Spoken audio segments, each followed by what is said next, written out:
Hi everyone, my name's Mabinti Korshi and I'm an audience editor for our politics team at USA Today. And today I'm just going to do a quick 5-minute lightning round chat on some of the things we did to reach out to communities of color during the election and also some of the voter engagement tactics that we did. And I think the biggest thing that for me that we did all throughout 2020 is I would periodically do these like brainstorm sessions with the newsroom. So I would invite people who were mostly not on the politics team and who really had nothing to do with politics.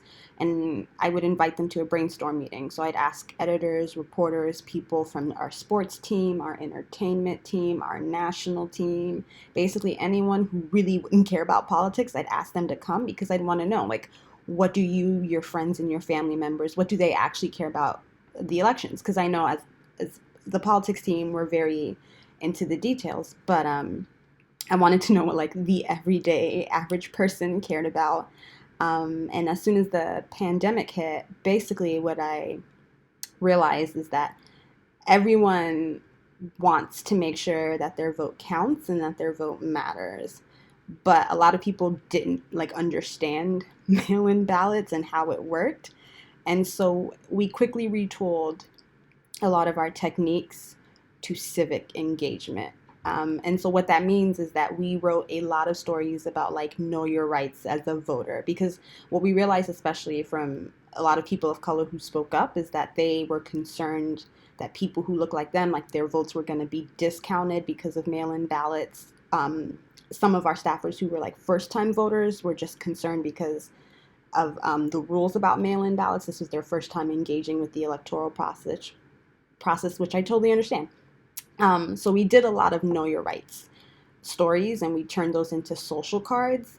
One of the like biggest examples I can think of is the if you are in line before the poll closes, then you can still vote after the poll closes. Um, I know some of these things might seem a little basic, but for a lot of people who are busy, they don't live their lives learning about like rules about elections, which I totally get. So we did a lot of actually one of the biggest things that we did is I created this like huge countdown of basically every single mail-in ballot, register to vote ballot deadline. I mean, literally any deadline that was going on, I had a calendar about that. And we really targeted social media because there's a lot of misinformation and disinformation on social media. So I did a lot of social cards. I did a lot of Twitter moments just explaining like this is the deadline. You have a week to mail in your ballot or it's not going to count. We did a lot of those kinds of social cards, Twitter moments. We also, a lot of our voter engagement videos, we made sure that it wasn't only in English. So we did them in Spanish, in Arabic, in Korean, in Mandarin. And, you know, we're part of the USA Today network. So if any of our properties had wanted those videos, they could have used them as well. And some of our properties actually did also translate their videos into different languages, and we were able to take those videos as well.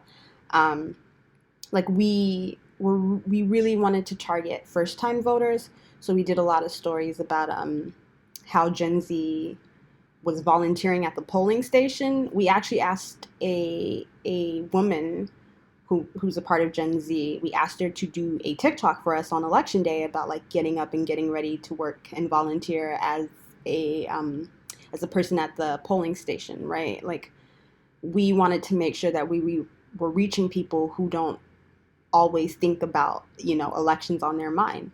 And so we have this newsletter. It's called This Is America, and it's specifically targeted towards younger people of color. And I wrote an edition about like voter suppression tactics and like the history of that.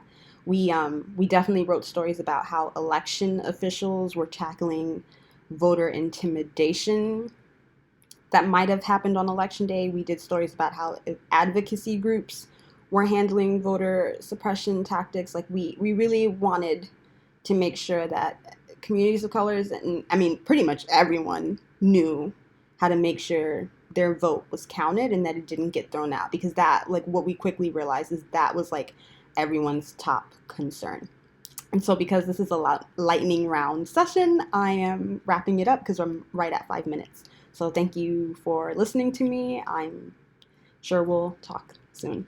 Bye.